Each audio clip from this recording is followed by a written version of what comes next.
what are we going to go to now? Your choice. I'd really like to learn more about the MultiHead Pale Ale. Very good. Although I don't really need a full pint of it, but I do want to keep this. Okay. I'm going to go over here. Let's do this. I don't have any really. We could do these. How about that? Those are, yeah. Very cool. Okay. MultiHead Pale Ale. Okay. The MultiHead is the first commercially available Neo-Mexicanus hop in the country. And we were lucky enough to get 22 pounds of it, and that's all we could get. Right. And what happened was my vendor from Brewer Supply Group called me and said, hey, he's the guy for the whole southeast of the US, and he had 110 pounds. So he called me, I think back in like December, and he said, hey, I've got this new hop, Neo-Mexicanus, the only one there is. Do you want some? I've got 110 pounds. So I said, yeah, I'll take 110 pounds. And he said, right. He's like, no, I can't give you all of it. He's like, well, how much can you give me? He said, I'll give you 22. I was like, send it on. So I said, what we'll do is we'll just do a really simple pale ale using only it. And at the time, I didn't have any information. I didn't know anything about the hop. I didn't know the alpha. I didn't know the hop. I didn't know the flavor profile. I didn't know anything. Turns out the alpha on it's only like a 4. So it's a super low alpha. Right. So we just threw all 22 pounds at this batch of MultiHead, and what came about was wrong tap. Was a really nice pale ale. It's got all kinds of tropical fruit going on in there, and it's not bitter. That's the craziest thing about it. I mean, as much hop as it has in there, it's just there's really no bitterness to it whatsoever. So it lays very, very gently on the palate. Cheers. And it, for me, I get grapefruit, apricot, and mango off of it. Lots of fruit. Yeah, it's very, very fruity. And the cool thing is, like, this is the native wild American hop. I mean, this is, Sierra is supposed to be doing this exact same hop in the beer this year for their Tastes harvest better series. than the cluster. Yeah, it does. I don't know what it is. It just brings it out. So did they just like find it? Apparently what's happened is they discovered it a few years ago. And it's not exactly a lumulus. It's a variation. So the reason they call it MultiHead is because of the way it grows. It does not grow in single cones. It grows in these crazy little... Oh, weird. It's a dwarf. It's a native American wild dwarf hop. Okay. It's one that they've started cultivating over the past probably year or so, and there's been none available. Like nobody's even, normally with a hop, you get a few breweries, like for instance Azacca this year. Azacca is Azacca this year. Last year it was Experimental 483. Right. You had some breweries brewing with Experimental 483. As far as I know, nobody's been playing with the MultiHead at all until this year. This is the first time I've heard about it. And there's only a handful of breweries that got any at all, and like I said, Sierra is going to do one of their harvest series this year is the MultiHead. Okay. So, and that's the name given to the hop. I mean, and it has all to do with the way the cone shapes. Hops usually grow, I mean, they're kind of like little pine cones. Right. So each flower is like this enclosed, it literally looks like a green pine cone. So this one, you said it grows in clusters, kind of like grapes. Oh, weird. So instead of being a single head with a single cone, it's a MultiHead. So it's tiny little clusters. Okay. Yeah. And the dwarf variety, of course, it's smaller. It's smaller, right. And it's also native to the New Mexico. It likes like super dry, acrid regions. Which is like opposite or arid regions. Of it's every other hop. Pretty much, exactly right. Yeah. So I don't even, literally nobody knew anything about it. I mean, I couldn't get any information on it other than I could get some.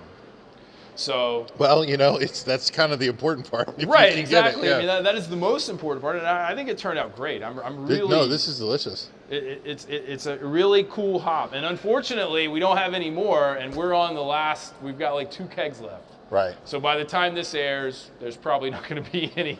But wait for Sierras because I mean Sierras is going to be very good too. I'm sure. In 2 or 3 years, it'll be available to homebrewers. Well, I mean, maybe. I don't even know how easy it's going to be to grow.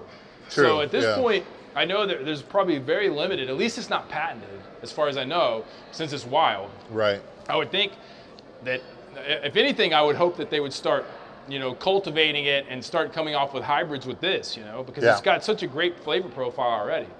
Now I can't really completely identify all the fruits like you did, but it's kind of like it's like fruit tropical cocktail. Fruit and melons, and but there's almost no bitterness. Yeah, right. Whatsoever. It's like I said, it's a 4 or a 4.5 alpha. I don't remember exactly, but it's very, very low. What's the ABV? That's going to be like 5.8. Okay. So, and typically the way we do hoppy beers is we'll do a sizable first wort charge, and then no bitter charge at all. Okay. And no more charges until the very end. So we normally do, so for all of our IPAs and stuff, we do first wort, and then we do huge late additions, and then we do dry hop on primary. Okay. So we'll dump, like this got 11 pounds of this hop pellets into the primary on about the day we would have closed the tank. So about 5 days into fermentation, 11 pounds of dry hop pellets into the tank, set for another 5 days warm, and then we would crash it. You want to give us a, just for the guys watching us that don't know what first wort hopping is? Well, first wort is basically you're going to add the hop to the kettle right when your very first part of your runoff starts. As soon as you start running off into your kettle from your lauter tun, you're going to add your hops. And what we found is it ends up being a much milder. You don't get the bitter charge that you would get. Smoother bittering. It's a much smoother bittering, right? And it also seems to attach itself permanently as far as flavor and aroma goes, and you're not burning that off. Because what we found is if you wait until you're boiling and you throw in at 90 minutes, you're only getting bitter. You're burning everything else off, and that's why most people at 90 minutes would just throw in Magnum and say it's just a bitter charge. For us, we'll throw in Centennial, or we'll throw in Simcoe, or we'll throw in Azaka into some of that flavor stays into a wort, into the wort when it's just warm, and it'll start attaching itself. And it also, for those higher alpha hops, it's not so bitter. So then, instead of a 90-minute bitter charge, we don't add anything. So we won't add another hop usually until about 10 minutes left in the boil on an hour-and-a-half boil, and then we'll throw in a huge charge. Right, and that's kind of the way I like to do things in my home brewing. I tend to build my pale ales and IPAs. I'll have a target IBU in mind, and then I'll build them from the end of the boil back. So I'm putting in hops at 5 minutes, 15 minutes, 10 minutes. Is that similar to how your recipe development goes? It's very similar. I mean, I like to add hops that the reason I don't like adding just a generic bitter charge is because I don't want a generic bitter charge. Right. I don't want just some generic bittering hop in there, because it's like I'm not looking for bitter. Personally, I think hops need to be thrown in with a shovel, but yes. Oh, I like them. Yeah. This is delicious.